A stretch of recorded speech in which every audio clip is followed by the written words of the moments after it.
Kanonies in Afrikaans Kriegsstilhaf 8 dat SABC 3 op 14 op Juli gestaan is.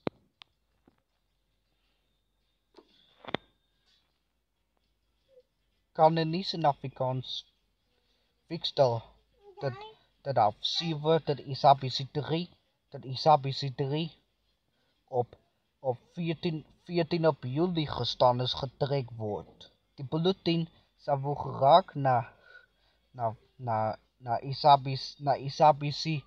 SABC 3 gestaan is. Ons moet dan 'n skip dat 14 op Juli getrek word na SABC 3. De nuus in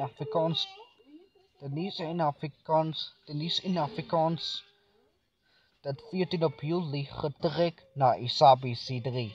Dit is in Afrikaans. Die bulletin as sy